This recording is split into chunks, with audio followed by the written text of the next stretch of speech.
Thank you for joining us for Aging at Your Library, How Libraries Meet the Moment for Aging Adults. My name is Christy Moran and my pronouns are she and ella.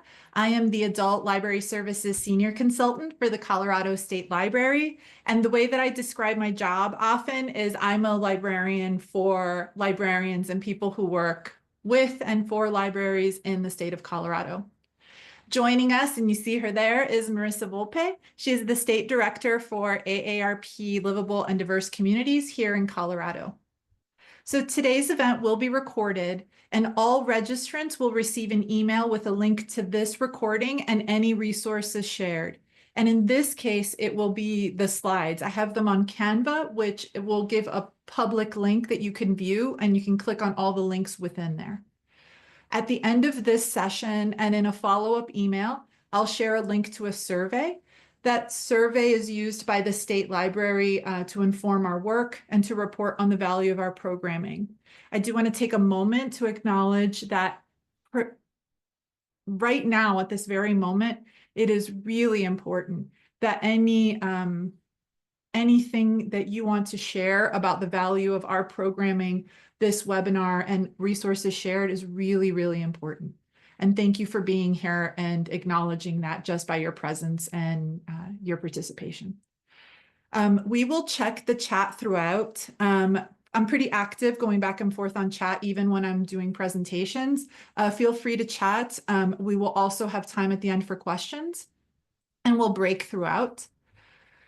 If you ask any questions in the chat, we'll be reading them aloud so that they're captured on video and in captions, so that anyone who's watching this later on will know what we're talking about when we're answering those questions. So again, thank you for being here. I'm going to share my screen so you can see our presentation. So hopefully you see that okay, right? Yeah, Marissa? Okay, cool. So this presentation is a kind of version of a presentation I do pretty often. And it's called Aging at Your Library, How Libraries Meet the Moment for Aging Adults. And while I work at the Colorado State Library and Marissa is in Colorado with AARP Livable and Diverse Communities, all of what we're showing you here, everything we talk about is, I don't want to say universal, but it's pretty general and shared throughout the US, at least throughout the US. So if you are not from Colorado, we can find you a library, we can find you an AARP chapter community in your area. And I can promise you that someone somewhere near you is doing something similar or wants to do something similar. So I'm going to show some stats in a little bit that are specific to Colorado. When I do this by the numbers section. What you need to know is that Colorado follows national trends on this. So for those of you who are like in Indiana, you'll see some numbers, and while they're not exactly precise to your state and your location, you need to know that the trends that I'm going to show pretty general. We're going to talk a little bit about AARP Livable Communities. I'm going to turn it over to Marissa at that point. And then I'm going to tell you a little bit about libraries. I'm going to tell you about libraries specifically for adults, which is not usually what people think of. Maybe you guys think of that. But I meet with people who love libraries all the time. And they tell me stuff like, when I was a kid, and when I take my kids, or I took my kids, and it's very like family oriented and child oriented. And that is valid and true. And I'm in libraries all the time in the middle of the day during school hours. And you know what I find in libraries? Tons of people. And those people are not children. So I want to make sure that I'm able to communicate with you what it is that we are doing, what libraries are doing for adults, and specifically snapshots from Colorado libraries and how they're serving older adults. And by older adults, I mean any variation of 50 plus, 60 plus, 65 plus, and advanced age. So there's going to be a lot of information in this presentation, but if you can't already hear it, people in the chat who know me will tell you, I love to hear from you. I love to talk with you. I answer questions. Marissa is the same. And we will be in conversation with you. I'm going to open up actually the chat window so I could see it as well. There we go. Oh, definitely. I'll say hi to Micah Reagan. See, I told you. Okay. So again, Colorado numbers. 2020 was 5 years ago. 2030 is 5 years from now. And the trend remains this way. There are an increased proportion rather, of adults aging into, quote, older adulthood than there are of kids, right? Our birth rate has decreased. What does that mean? That's like a combination of population statistics and age statistics and migration statistics. So that takes into account birth, death, and net migration. So migration from one place to another. What this doesn't show you here is that the aging population, particularly in Colorado, but this again is a national trend, is what is called aging in place. So how many folks do we know that are living in a home that used to be occupied by a family, right? Their family, but instead now is only being occupied by parent and or parents of that family, right? They don't move. They don't want to move or they cannot move. That may be your experience, but it is absolutely a national trend and it is absolutely a Colorado trend. What I see here, right, is that the percentage of, for example, 75 to 84-year-olds, that age band is set to increase almost double, 75% increase. Again, not only unique to Colorado. Why could that possibly be? Anybody have any ideas why that is besides the birth rate? My mom's on this call. My mom goes to the doctor all the time, is in very good health, right? Yes, people living longer better, right? People are able to age into older adulthood, right? We have better health care. We have better medical advances, right? We have communities that are set up simply for older adults, right? So there are a lot of precipitating factors to this.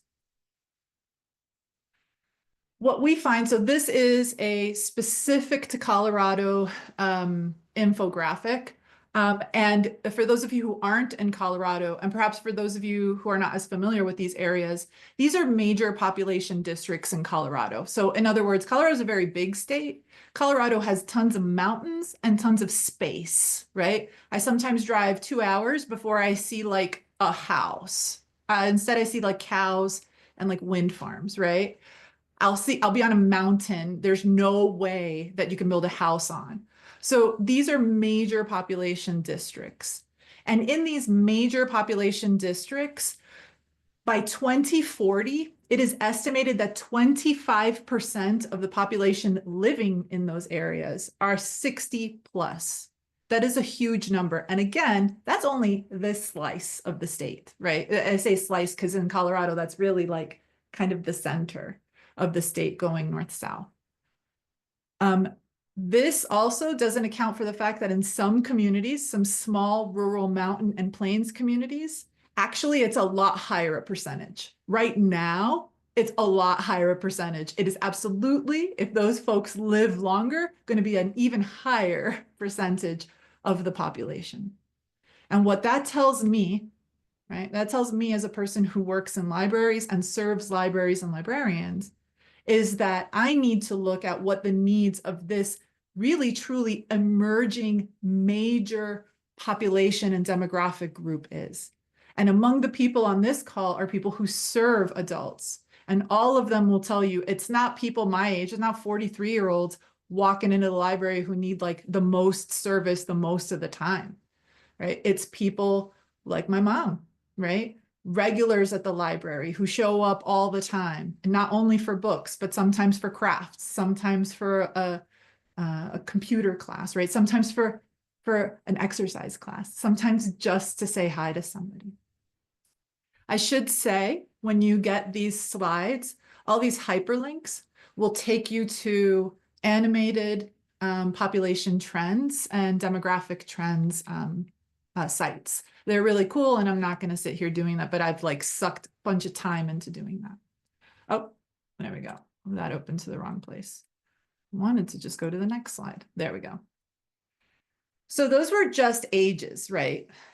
What about those ages?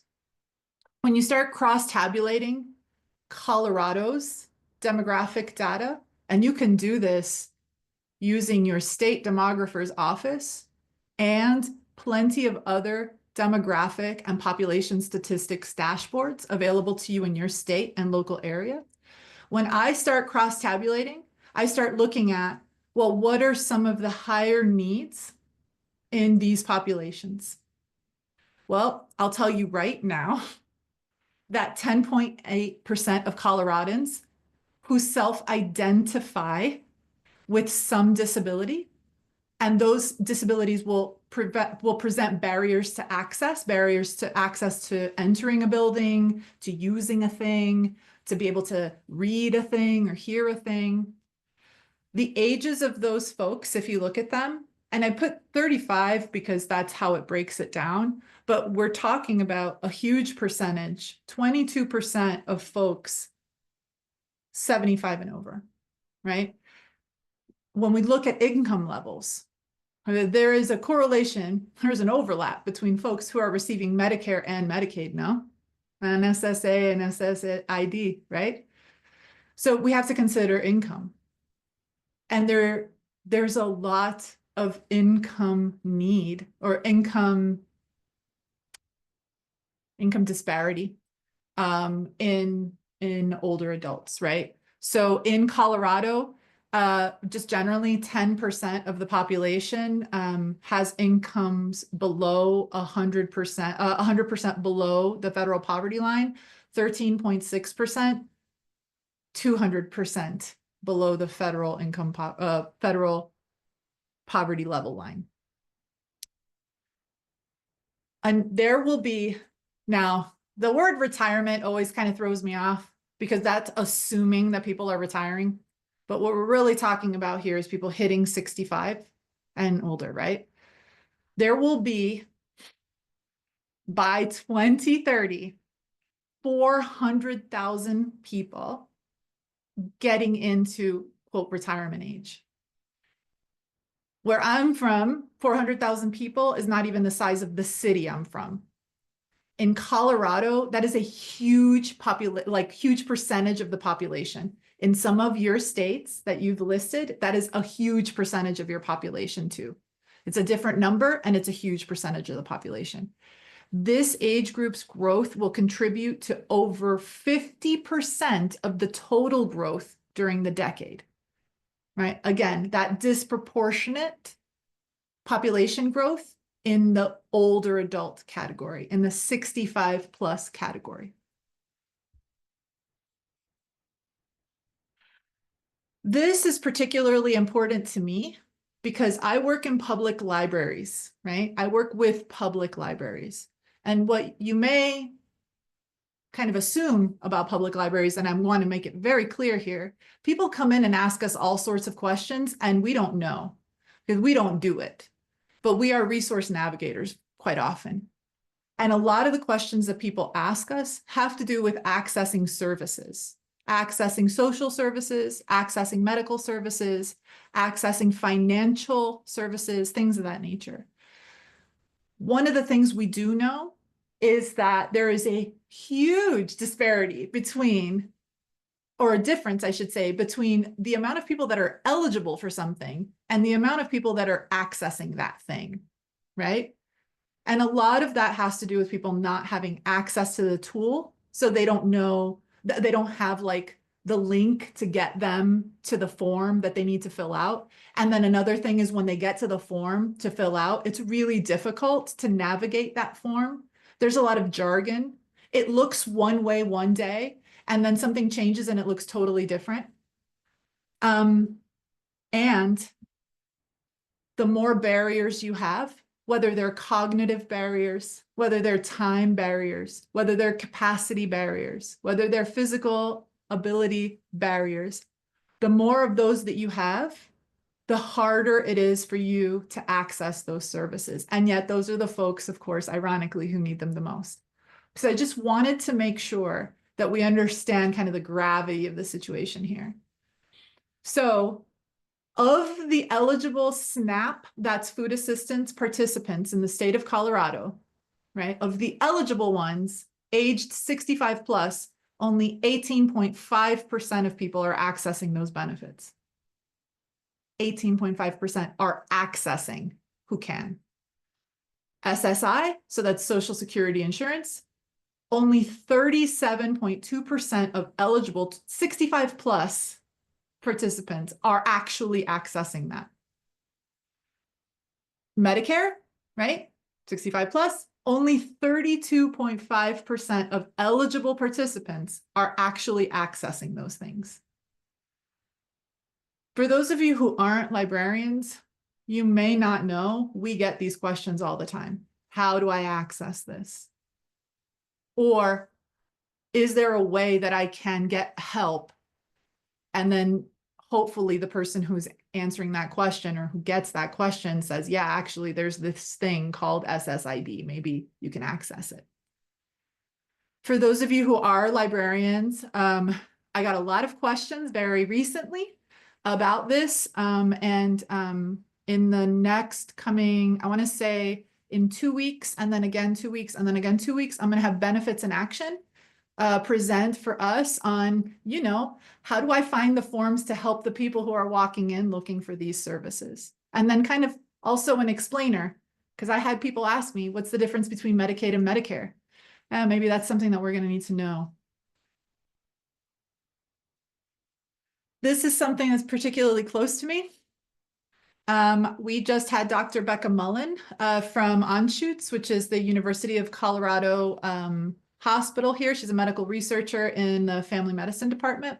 A couple of days ago, she presented for us. I could provide you all the link to that webinar on loneliness and social isolation as a public health epidemic, which was identified by our previous Surgeon General, Dr. Vivek Murthy, who is from Miami, by the way. So shout out to the 305, not that it matters.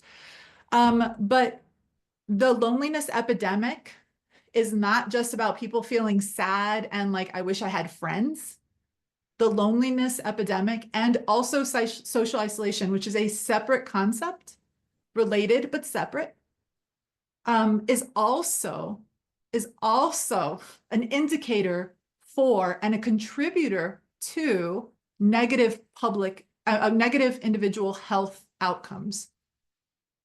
Lonely older adults have a 26% increased risk of premature death. That is wild to me. But what is really wild to me, there it is. I used to be a smoker. I was a very heavy smoker. I know how hard it is to quit smoking. Smoking sucks and can kill you. And did you know that loneliness and the lack of social connection has the same health impact found in medical research studies, so this isn't just like someone saying it, as smoking 15 cigarettes a day. There is an increased risk of everything from obesity, thus all of the correlates with obesity to negative health outcomes, to Alzheimer's disease, to cardiac arrest. There is a 32% increased risk of stroke. And let me tell you, I am afraid, I would say, that if you are socially isolated as well, if you had a stroke, who would find you, right? So maybe that also correlates to the next layer, right, of all of the other risks associated. Why does that matter to libraries? Libraries were listed among the 6 pillars in that report, and again, I can share it with you, from the US Surgeon General, Dr. Vivek Murthy, among one of the 6 pillars to combat the social isolation and loneliness public health epidemic. what we offer in libraries and the space, but sometimes the programming, sometimes just the people, sometimes the resources can be an antidote in a way, not to solve it, but perhaps to help address this really horrible crisis that was horrible already before. And I mean, look around you right now. I don't see it getting any better right now. Maybe eventually, but right now, I don't know that it will. So Marissa's going to talk a little bit about AARP Livable Communities. Her contact information is here. And of course, we'll be answering questions later on, and then I'll come back and talk to you a little bit about libraries. Marissa, let me know when to go to the next slide. Okay, well, thank you so much, Christine. You are speaking to my heart.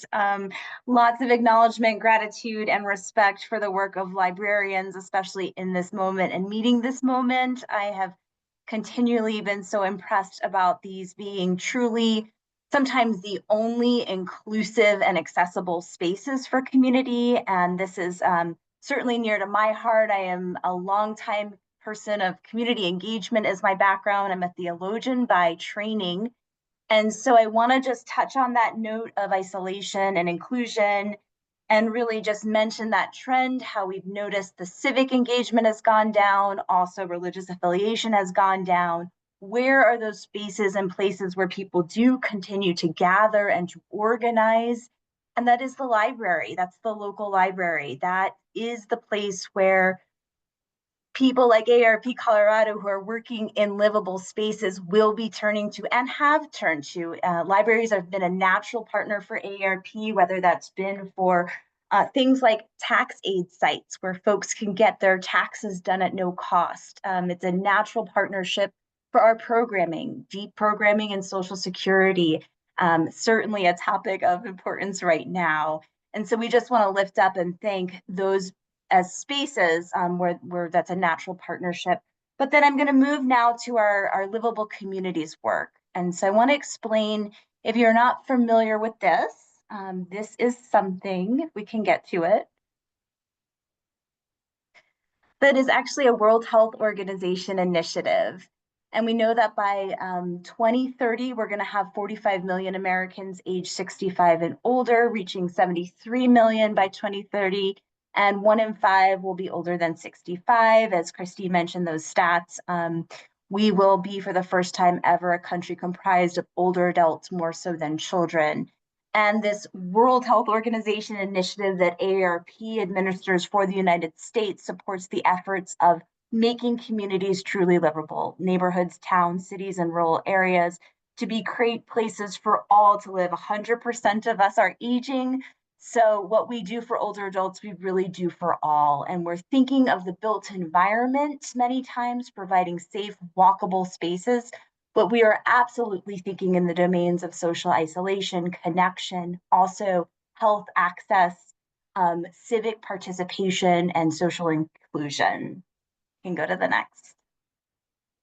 Here we are, Colorado. I want you to just see, and for those folks out in outside of Colorado, you can see where you all are. These are designated age-friendly communities. This means that they have undergone sometimes a 2-year process to become age-friendly. They've had the highest elected officials sign off and commit to being age-friendly and really look at the 8 domains of aging. And you can see we have a range from urban areas, mountain resort communities, rural communities that have really come along and said, we want to be part of what I call a movement, an age-friendly movement. Next.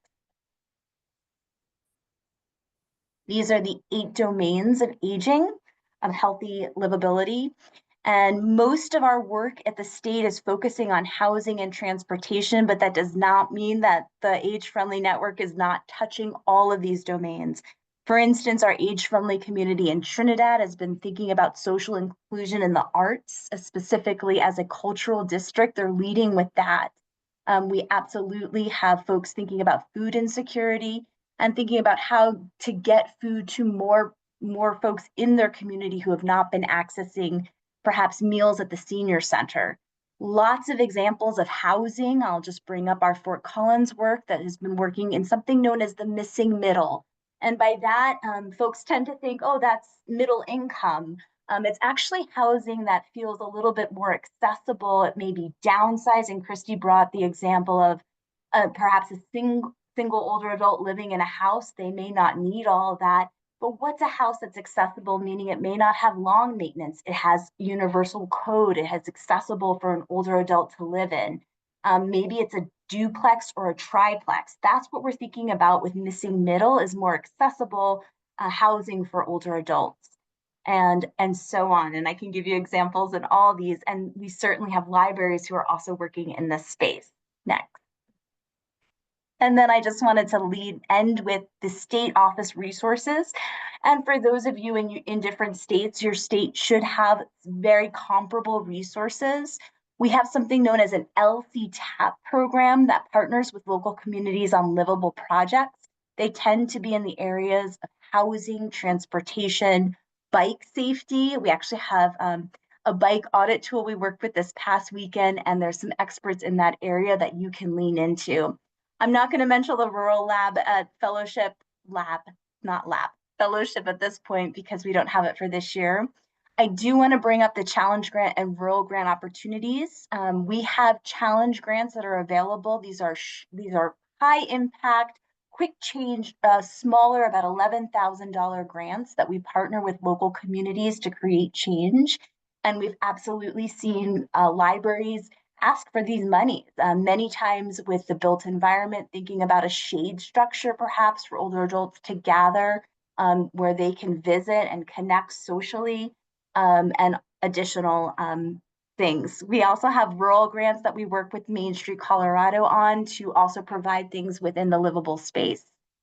Targeted sponsorships and tabling and programmatic support, as I mentioned earlier. And again, thought leadership and access to nationwide networks. I think that's really where AARP leads in being a thought leadership. We have close to 1,000 communities that are enrolled in our age-friendly network, and we're just getting so much thought leadership from that. And then we are working on specific targeted local and statewide advocacy efforts. And so definitely be in touch with the state office on that. Thank you. So now I want to mention something before I move into this. Marissa mentioned the challenge grants and different grants. So AARP Livable Communities and just AARP kind of in general, like the larger organization, communicate pretty often through their newsletters. They have robust, very regular communications. And many of you know that because many of you are here because of those communications, right? But libraries, and if you're not already connected with those newsletters, please sign up for them. Sometimes I promote them in our local networks. In the event, I am unable to do that. And even when I can do it and you just maybe need the second touch, right? There are libraries who absolutely go in. Marissa is 100% right. For small and large grants. Some of them are shade structures and some of them are digital literacy, digital technology, built things, ways to get more accessible spaces out of the spaces that we have. Not all of our buildings are ADA compliant. And that's something that a lot of people are not aware of. And the reality is that costs money. And there's nothing like a partnership with AARP. Remember, AARP is a huge organization with lots of people who have tons of time on their hands and are very connected and very engaged in the organization. They love AARP and they love libraries. So now let's talk about libraries and grown-up people. This is, and other states will have a variation of this. The state library collects data and stats about what libraries have, what libraries do, etc., to communicate, to libraries, but also to our stakeholders, right? So to you guys, you guys who don't work in libraries. So I wanted to draw your attention to a few things that Colorado, a few stats that Colorado can share, because it's really important to understand really the scope and size of a quote library community.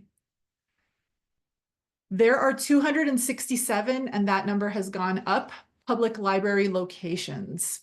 That is more than, we have like a variety of different grocery stores here. And I'm from South Florida, and on the eastern kind of south, there's like Publix, and everybody knows Publix, where shopping is a pleasure. Here we have supers and we have Safeway and all that, which isn't necessarily in every area. But 267 is a lot. It's a lot in a state where there's only 5.8 million people, and a lot of the land is not like livable land. Programs in libraries are things that you might attend on site, like at a library, but they're also programs, and Lisa mentioned this in the chat, sometimes they go off-site, right? And so when they're off-site and they're doing an event, it could be a book club thing, but sometimes it's like, I don't know, a book walk and talk, right? We have a partner who does that. That is a library program. One of the libraries here, Tally, is from Grand. One of their libraries, I think Shelley might be on here too, does like an outdoor snowshoe walking program. That's a program. So of these programs, we had 1.7 million people attend. The head count was 1.7 million. I actually think that's higher because we don't actually count all the stuff all the time. If each attendee, and free, right? So if each person actually bought like a movie ticket for that, that's something like $18 million. Now imagine that that library program instead was the cost of a basketball game. Okay, now we're talking about like $55 million or some ridiculous number.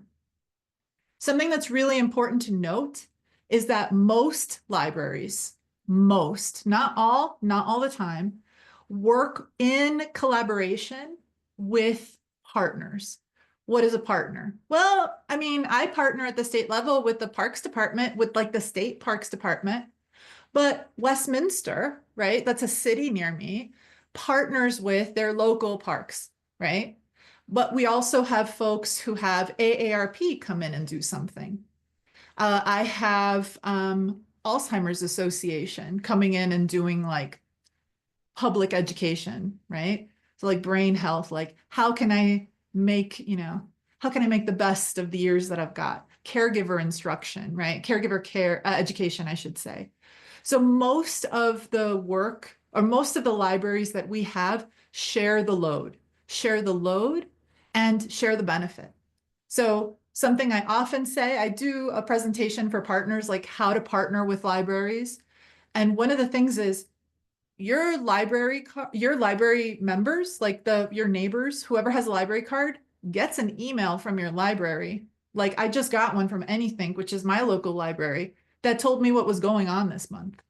Imagine getting into their newsletter, right? Like the power, how many people are going to see the thing that you have to share?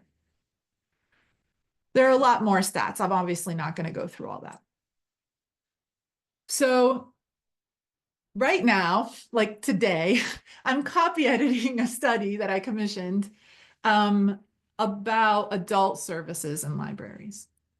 And what we did was I asked all the libraries questions about how they serve adults, what it is that they do, what it is that they need. When asked, 61% of our libraries in Colorado target programs, services, and resources to retired adults.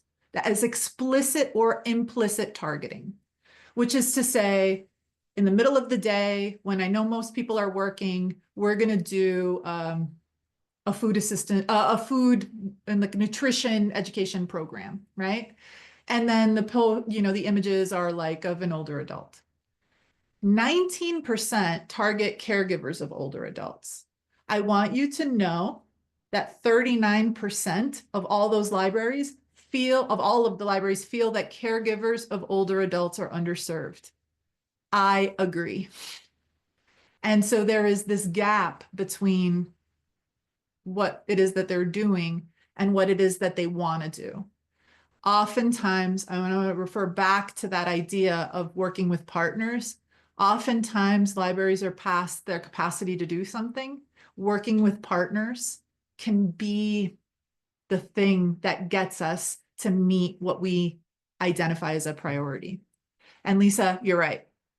Caregivers are unsung heroes. I'm gonna take a moment to shout out my mom, who is on here, who is an older adult herself. She's very proud of that, and a caregiver, right? Unsung heroes, people with intersecting needs, right?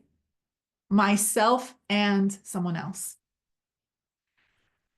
71% of our libraries name healthy aging as a priority topic for adult services. Yes, Shelly. Shelly, who is here, is the one who does the snowshoe program. Anyway, healthy aging is a priority for our adult services folks in our libraries. What does that mean? That in our libraries, our folks, the people who work there, are thinking, people are getting older, FYI, that includes me. How can I help myself, my neighbor, my friends, my mom, my dad, my cousin, my kid? How can we be healthy as we move through our lifespan? 61% of our libraries offer health and wellness programs at the library. And I want you to know I'm about to cover some of those. Some of those are really cool programs. And if your library doesn't have them, but you want to have them, I can help you find them. Okay. So I put 50 plus edition because AARP says that older adults start at 50, right? Okay, we are going to go with that. But I do not necessarily agree with that, but I'm going to move ahead with that. And this is on recording, so it's forever captured, or at least until the internet stops existing. I love this. Someone from ALD is here. Arapahoe Library District is in like kind of the South Denver. Like if you look at Denver, which you think is in the middle of the state, and it's really not. It's kind of in the north center of the state. Just kind of the south of that. It's a major metropolitan area. That's Arapahoe Library District. They had an older adult resource fair that I think is aspirational. Their resource fair only invited nonprofit and government service providers, which means no one's trying to sell you anything, which I have to let you know, older adults, and this is younger adults too, but older adults are a vulnerable population for scams, fraud, and for this idea of like, I'm just going to sell you anything, right? And I need it, so I'm going to give you what I have, which often isn't very much to do it. They are very careful and intentional with who they invite and who they allow to show up to provide services and resources. They had over 20 invited orgs that showed up. I couldn't list them all here. And over 100 attendees. This was just a short event. So 100 attendees on this is amazing. Oh, they're going to do it again. I think Heidi might be here, and she could tell you about doing it again. Laura's here from Montrose. I need you to know that this to me was the most genius thing I had ever heard of. Safe Sitter is not for older adults. Like it was like started, it's this organization to teach essentially teenagers how not to kill the kids that they're watching over, right? Like little things, right? Like, how do I take care of an infant? What is it that I need to do to safeguard my space? How do I do first aid CPR? So they're teaching teenagers how to be babysitters, right?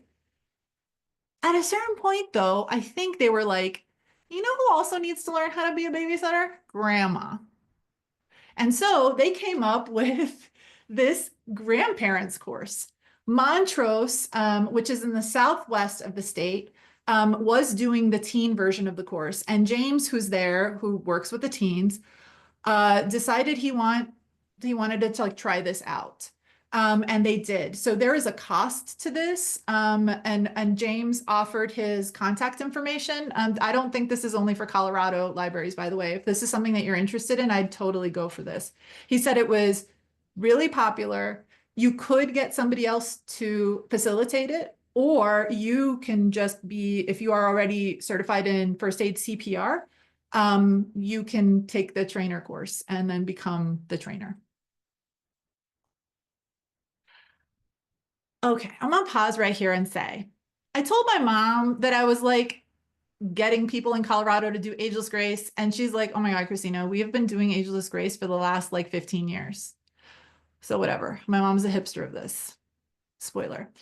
Ageless Grace is a program that was offered in South Florida at the library where I worked. South Florida, being the retirement community of the United States of America, has a huge need for programs that serve older adults.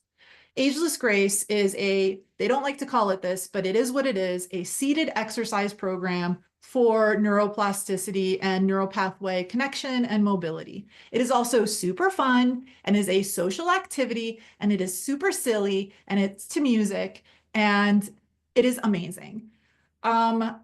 In Colorado, the state library provided funding for librarians, library staff around the state who wanted to be certified in leading and facilitating this program. We had one library that had been certified before I did that. That was Denver Public Library. They're like huge, so of course they did. Now we have like 15. It's ridiculous. To find an Ageless Grace class in your area, just go to agelessgrace.com. Anybody can be certified, but libraries are not the only place that does this. You can do some of them online even. I love Ageless Grace. I taught everyone how to do Ageless Grace. That's me in that photo. And as a result, some of those people in that photo are doing it. And Maria, who is there, does it in Spanish, which is amazing. This to me, I'm seeing people put stuff in the chat and I'm doing like the worst job of like also looking. Sit and be fit is also, so someone mentioned sit and be fit. Sit and be fit is also something that some libraries do. I don't have any here in Colorado that do that. There is, however, Gerifit, Gerifit, which is more, so Ageless Grace is like a particular thing. Gerifit uses like resistance training and dumbbells and stuff like that, but there are libraries that do that. I don't know if they do that in Colorado. I would have to check, but that was something I was looking at for future planning. I don't know if I'll be able to do that. This is a series that Pauline facilitates and leads in Broomfield Library. Broomfield Library is kind of by me. It's ish in it's what we call the Denver metro area. It's ish, it's a little north. I think that people don't like to talk about things that are scary and hard. I think if we don't talk about things that are scary and hard, it just makes them scarier and harder. And Pauline agrees.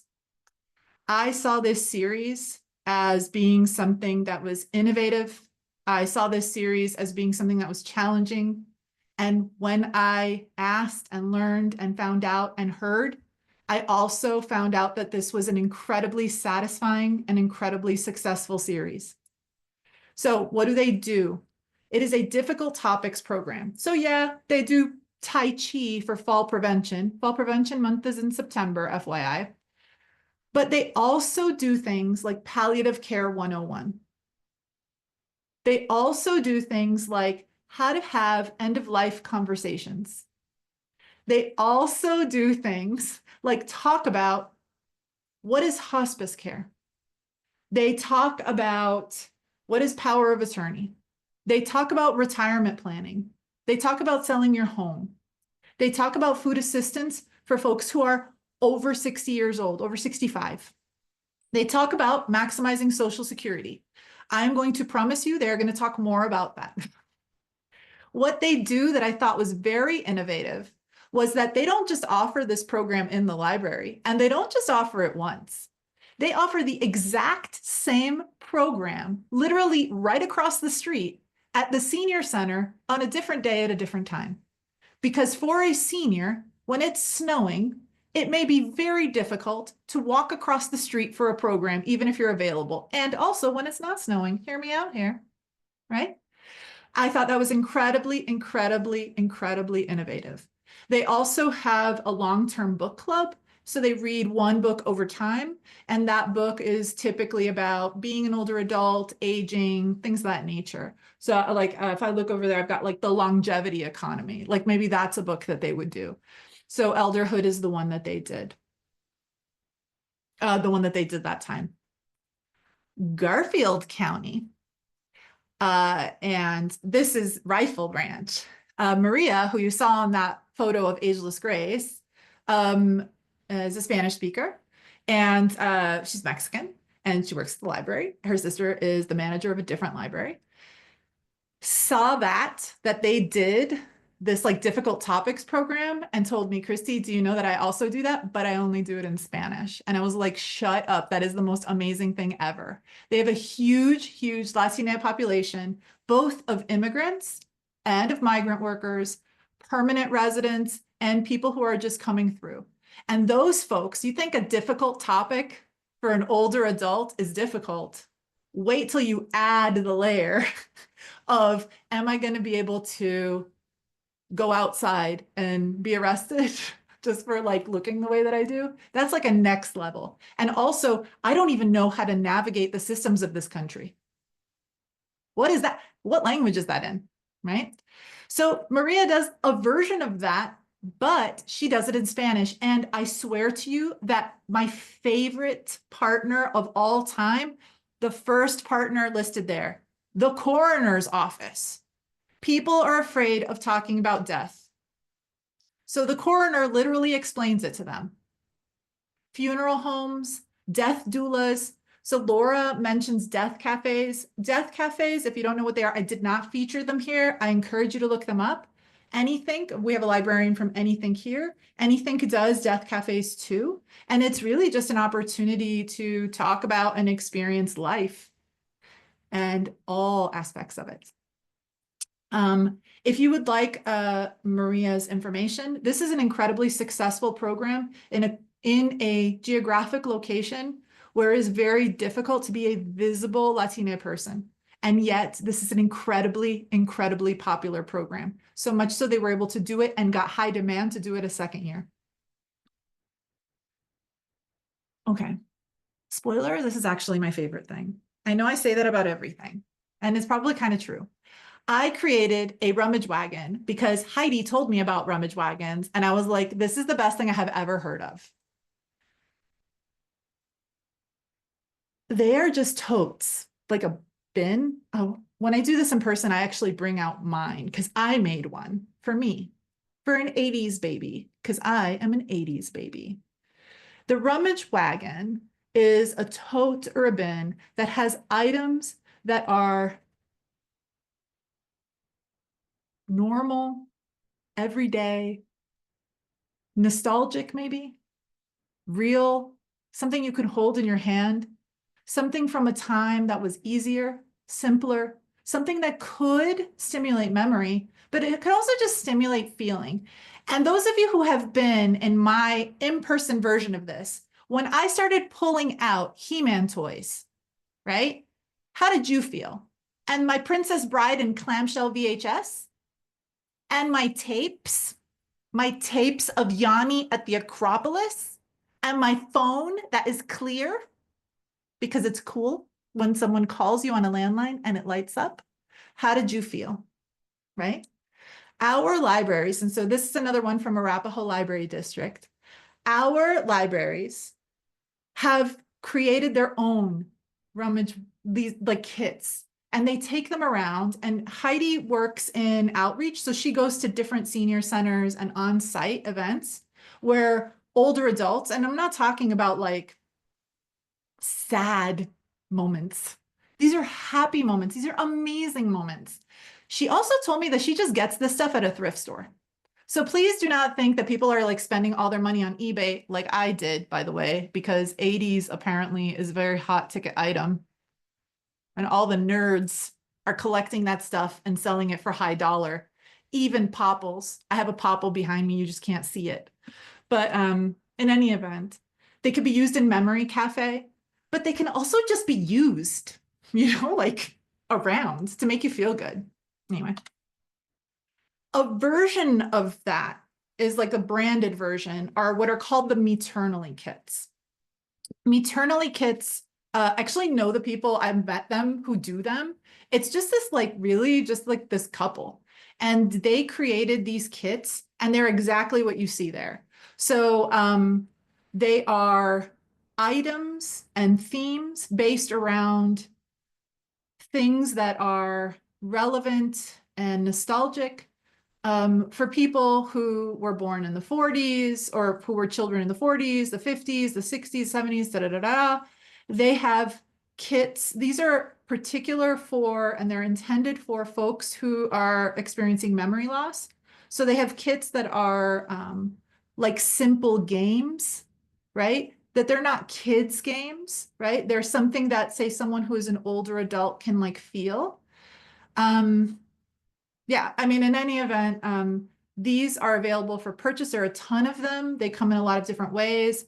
I have purchased ones of like living on a farm, right? Those are super popular. The patriotic ones are really popular. A lot of veterans, right, who fought in like long ago wars are stimulated into this like feeling of I was that young guy, right? I did that thing. I'm so proud of the life that I've lived. And it's just really beautiful to see. I'm going to keep going. There are a lot of things that public libraries do, that all sorts of libraries do for adults. Some of these things you recognize, right? The book club, the book discussion group, the author event. But do you recognize the seasonal home readiness programs? Because there are them. We have libraries who at a certain point in the year, in Colorado, it like snows and it's ridiculous for a lot of the year. And then it's like hot and dry, right? And then it's fire weather. What is that like?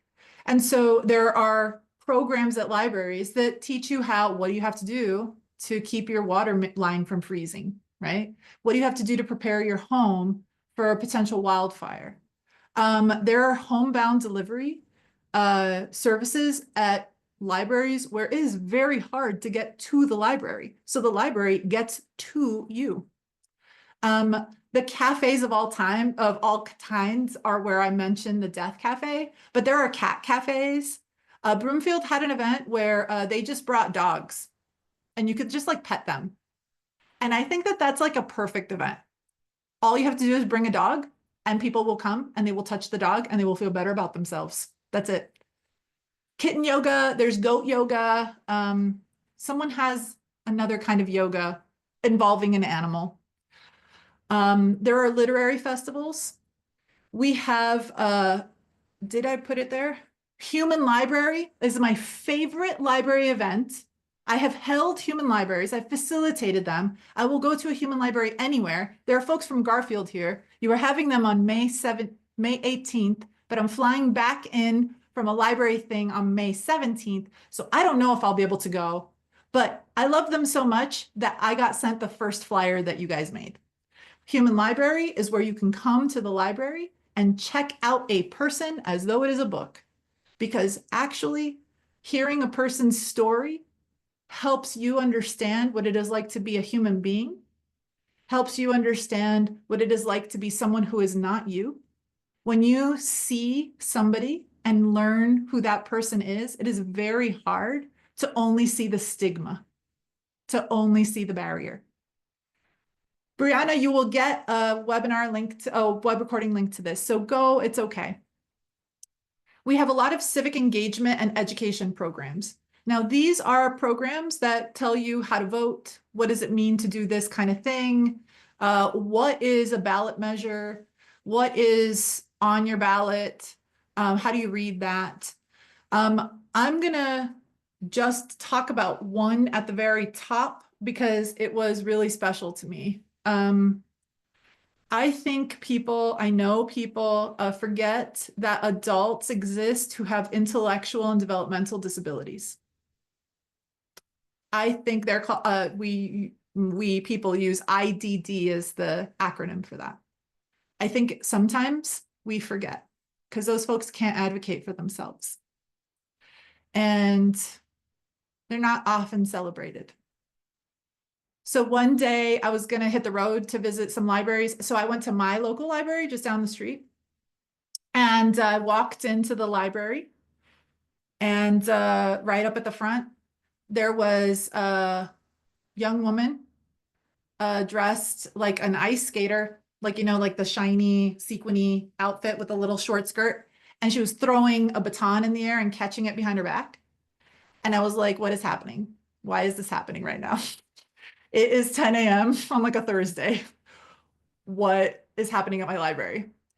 And it turns out that Any Ability was having their annual party, and it was circus themed.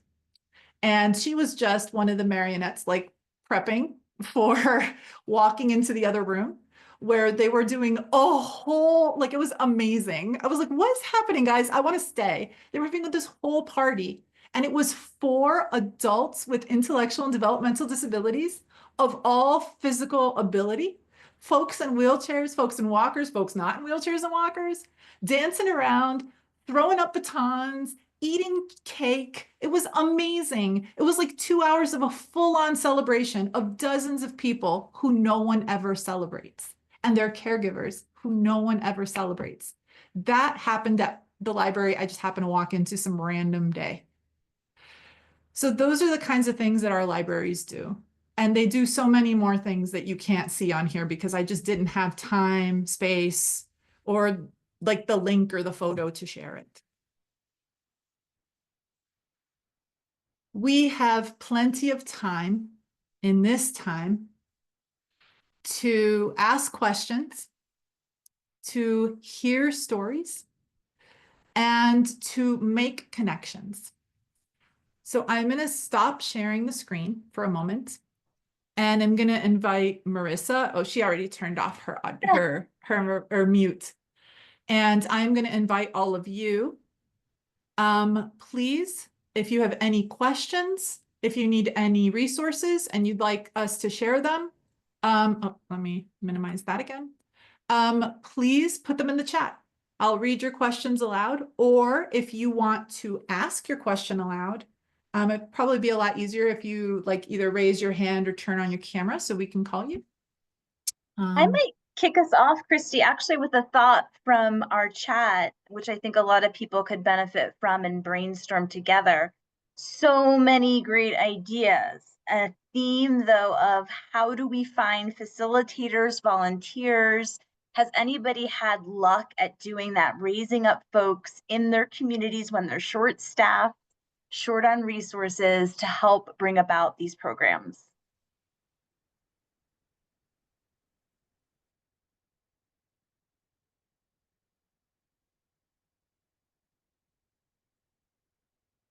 Scrolling through the chat now to see if I missed anything, but is anyone? Oh, Rich put something in the chat privately to me, but I would like to share that because I think it could also kind of answer a bit of this question.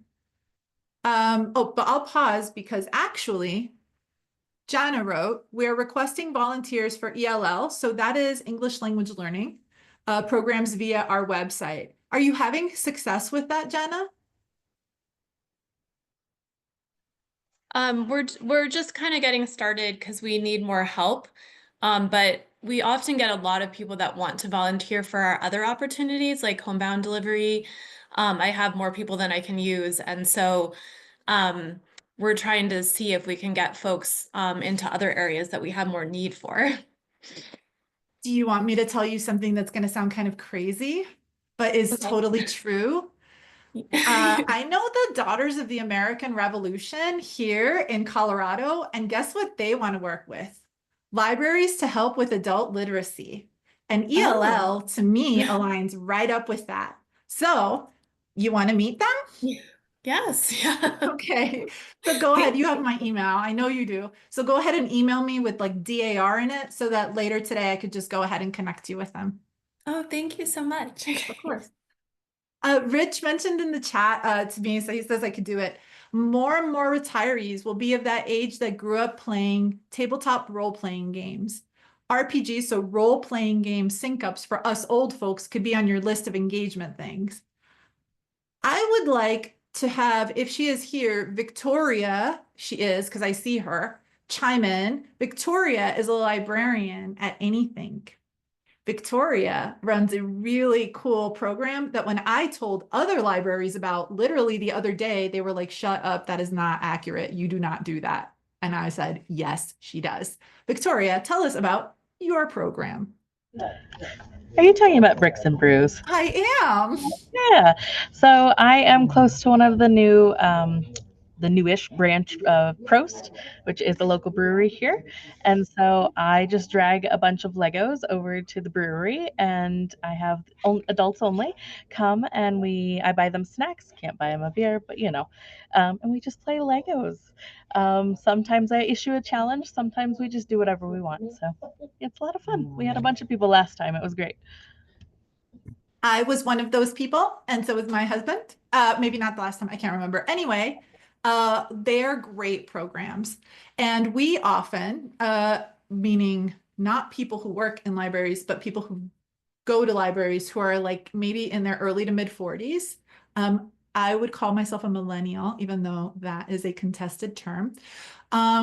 We also like tabletop role-playing games. And we also have maybe told our libraries that we like that too, and maybe we should have that.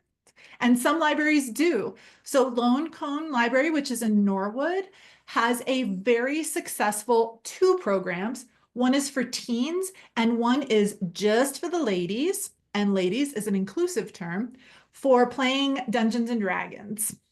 And they have DMs. So those are like dungeon masters who guide the games. And those are not, so the teen one is exclusive for teens, but the other one is not. The other one has adults in it. Heather mentioned, so she works at Jefferson County Libraries, which is again in the Denver metro area, so well-populated, like not densely, but well-populated area. Offers 4 ways to get to the library and to connect older adults with the library who can't get to the branch. Bookmobile, lobby stops, drop off at community centers and facilities, which is so important, and individual mail delivery. Yes, and she's very proud of what they do. I'm also very proud of what you do. Yes, Laura, the Lego Club, you should totally connect with Victoria. I have never won, but that's only because I make like one and then I don't tell anyone, and then I wait until somebody else wins, and I'm like, oh, I'm on my 3rd one. But that's not accurate. Actually, I'm very bad at building Lego things.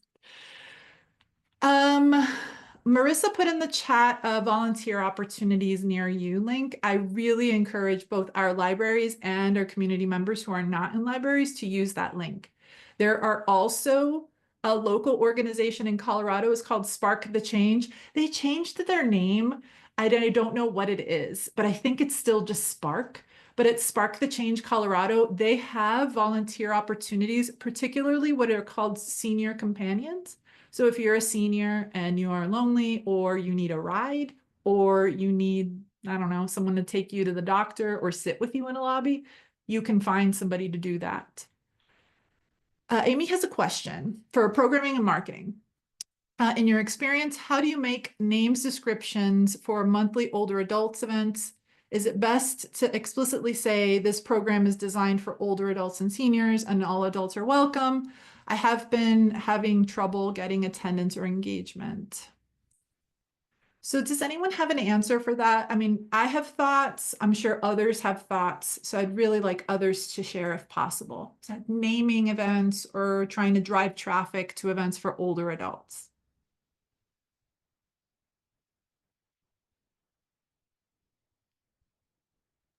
I can share from one of our age-friendly communities that they made the investment to take ads out in their local newspapers, and that dramatically changed their attendance.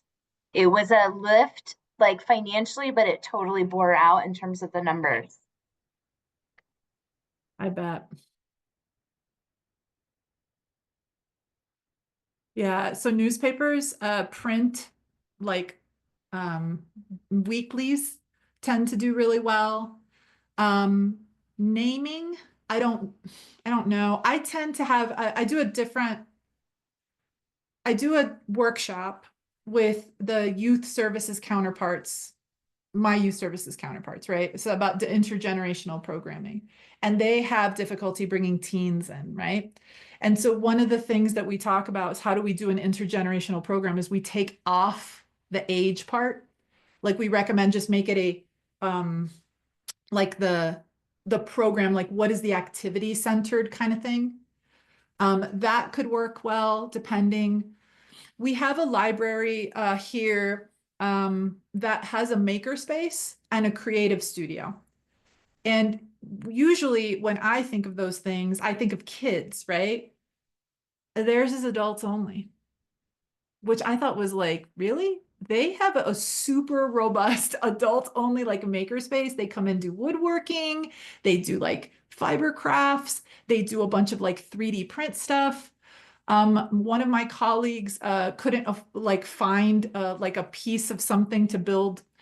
I don't know. He built his own house. So like part of a home. He couldn't find the part that goes into a thing. He literally found the 3D print, like whatever plan for it, put it in and got it for like from a library. He built the little like plug or whatever from the library. So maybe identifying a program like a project like that that is much more geared toward an older adult as opposed to like a teenager who like I'm not a teenager, but I don't even know what that is. But like, you know, fix it yourself, make it yourself kind of thing. And especially now when things are about to get super expensive, that might be a good one. Let's see. Lisa put in, and this is something that's really important because I say this all the time and libraries don't know what I'm talking about. You will hear folks say, have you talked to your AAA? And they don't mean the American Auto whatever. What they're talking about is your area on aging, right? It's the area agency on aging. Every area, like sometimes it's countywide, sometimes it's like a city, but that AAA is like an area group where there are like a coalition of different agencies, organizations, departments that serve older adults. Working with and just connecting with them. Lisa's like, I just subscribe to their newsletter, but you can post to their stuff and you can ask them, how do you communicate to your stakeholders? And they will communicate to their stakeholders. The fact that there are not librarians here right now in this meeting is a testament to how that kind of cross-sector collaboration can really be beneficial. Rich writes, extroverts in your industry will want to try to remember that many folks are not extroverts, and that is true. So it may not be program naming that's the issue. It may be the selection effect. Engagement for introverts or autistics is tricky, but loud, noisy, busy environments drive us away. And I want to say something about that because absolutely you're right. There is a lot of, there's like a trend in library land for like sensory friendly kiddo stuff. You know what I have seen a lot of? And I mean a lot because maybe I'm looking. So think about the lens that I have on that. Is sensory friendly and neurodiverse sensitive programs, spaces, areas, events for adults. Because, and I say this all the time, I want to look at you in the eye and say hi to you. Not everyone who walks in the door wants me or needs me to say hi to them. Sometimes I just need to nod and know you're there. And that space can be really, really welcoming. We also have a lot of silent book clubs, which is a thing I tried to make happen in my old library and everyone told me was like super lame and no one was going to get into it. And then guess what they did like 5 years later? Right. It was super hot. Silent book clubs, getting together, sharing space, doing our own thing, but safe together and not alone. I will know if you don't show up. If you show up every week and you don't show up this week, I'm going to go, where's Rich? And I'm going to ask, right? And I'm going to find out. And that is maybe something that someone needs. We use AI to help name our events. According to my mother, who is on this call, AARP Senior Planet just did a class on AI. So perhaps that's something you might want to look up. She says she learned things. Terranium making class is something that some libraries do because Victoria does a like hanging arts yarn thing. And I have decor that I have made from a library program. That was a well-attended one. I'm 64 and I don't want to hang out with only people my age. I like a variety of ages. So just say adults only and any age would attend. I would lean away from anything labeled senior. Yeah. If it's named Medicare, seniors are going to show up, right?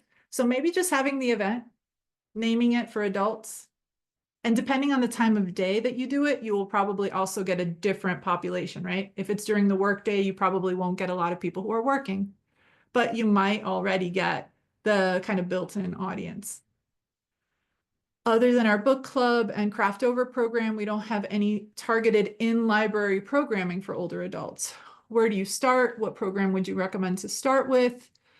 We don't want to duplicate efforts that already exist in the community. Lisa recommends doing a survey and talking to the folks, find out what they want. Senior center staff are happy to promote library programs often. So they're right, finding out where the gap is and filling the gap, as opposed to just doing the thing that you know people need and balancing it out. Remember that Pauline at Broomfield does the exact same program at a different time in a different place. And both of those get a ton of people showing up, right? So maybe it's just being able to expand the offering that's already occurring in another space could be very useful. I don't know that that will work for everyone, but that works for Pauline. They come in and speak to patrons and do programs. Marissa writes, specifically low stimulation days at the museum, which is defo a thing that they do at the Denver Art Museum, because I totally get their newsletters. And sometimes I'm like, oh my God, I'm just too much for that. Are gaining traction. While these have been targeted to the dementia community, you can see if they are also more inclusive. And I would say, yes, please do that. I know that the Denver Art Museums, for example, are. And they're held at times when working folk, like working age folks, whatever that means, are probably working. And there are not children in the library. So that it kind of like reduces the stimuli, right? Denver and light rail. And yeah, thank you, Rich. So we are at 15 minutes to the end. That means the end of our time, our allotted time. So I still welcome any questions. Yeah, Amy, is there a social media place, group, Discord server? You're such a hipster, Discord server. What are you, 22 years old? No, I'm kidding. Everyone uses Discord. Where people who focus on older adults can chat and swap ideas. Actually, Amy, there are quite a few. Golden Carers is an organization that is not a library organization. There is Generations United, which is about intergenerational programming, but a lot of their stuff, and it's not library specific either, but a lot of their stuff actually speaks to interests that would also kind of match what you're talking about. Laura mentioned that there's a programming book on Facebook, and there is. There's a library, that's a library programming. So when we talk about programming in library land, we're not talking about like computer programming. What we're talking about is like holding an event with like objectives. You know, people come in, we want them to make a craft, learn a thing, watch a movie, et cetera, et cetera. Any other questions? Like I put in the chat, Golden Cares and Generations United. You can Google them and find them. However, if you need help finding those specific links, you could just email me. And actually, I'm going to put something else in the chat.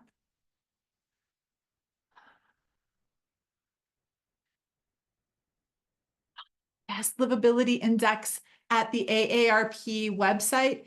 AARP's website is so robust.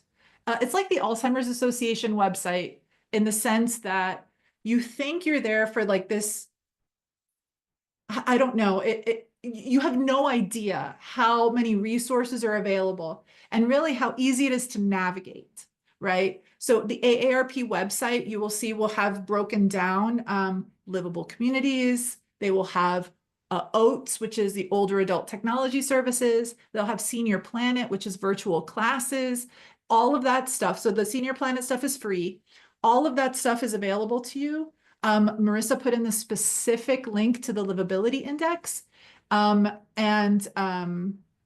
why don't you tell them what Yes, the I would livability just love index you is? all to just take and put in your zip code and see about your community. It'll break it down actually by those 8 domains of livability, and you can dig into the data to see even what projects have been partnered with AARP in those communities, where there's room for growth. It just gives you data on your communities, and I love it so much, and it's really gained a lot of traction. So I just wanted to make sure you all had that.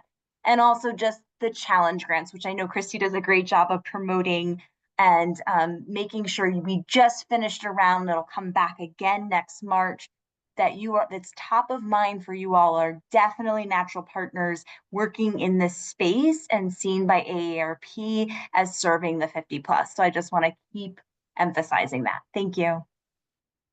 Yeah, I'm going to answer Jana's question, and then I'm going to put a resource in the chat.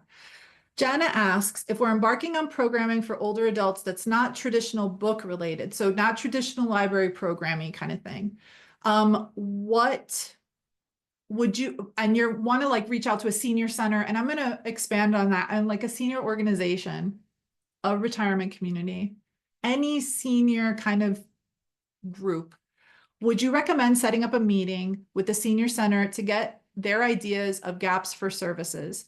The answer is yes. So you absolutely want to meet with them. Midge, who I love, and Mankus does Ageless Grace. But before she was ready to embark on it, though she was ready, that's the reality.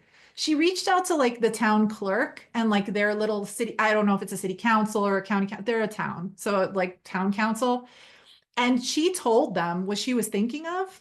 And they told her, oh my God, was so interested. And then they just started telling her other stuff that they needed.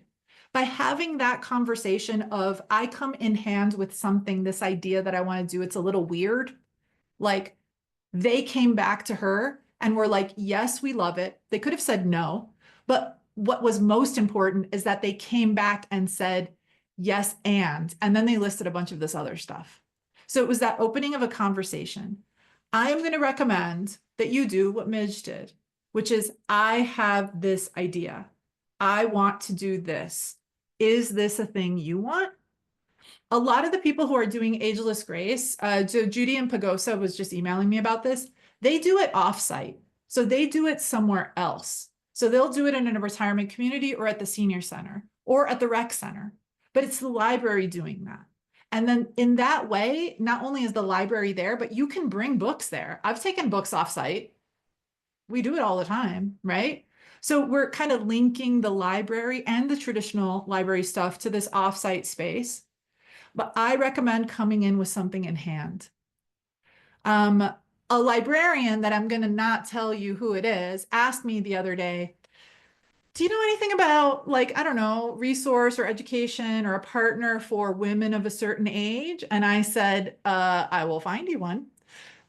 So things like perimenopause, menopause, those kinds of topics are things that are often not discussed among a population of people who would discuss them in a library. Having a partner in a health organization can be very, very useful. If you want to connect with one of those people, University of Colorado, so for this Colorado people, University of Colorado has the Multidisciplinary Center on Aging. I can connect you with them, or you can just email Jody yourself. She's great. And there are similar programs like that in other states. But people don't, the things that people don't talk about, they probably won't come at you going, oh, the library wants to talk about it. So go with that, like go in hand to them and be like, so we're thinking about putting together this program about menopause. What do you think? And they'll tell you yes, or they'll say, nah, we don't really need that. You know what we need though? Food nutrition program. Ah, okay.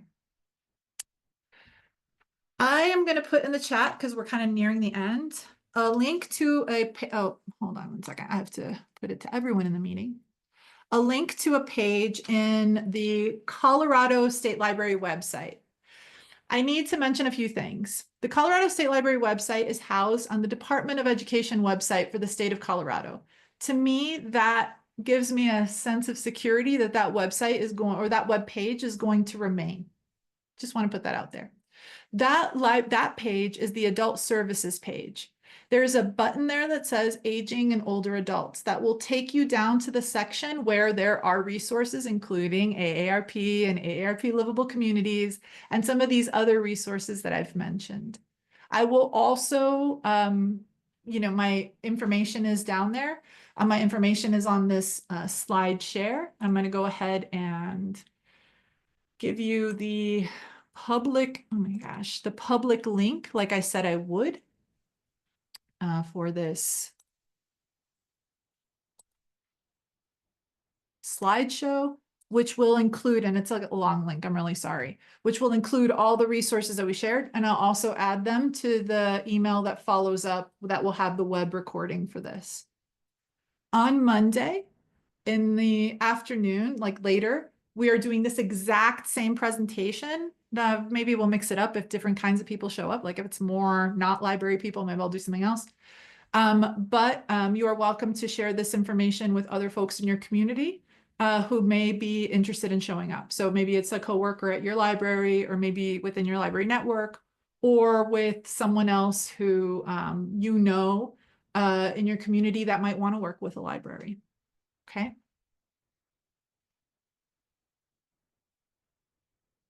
And Vanilla Rich is signing off. My mom mentioned the Red Hat Society in the link in the chat. Red Hat Society has come up quite a bit. So you might want to Google and look that up as well.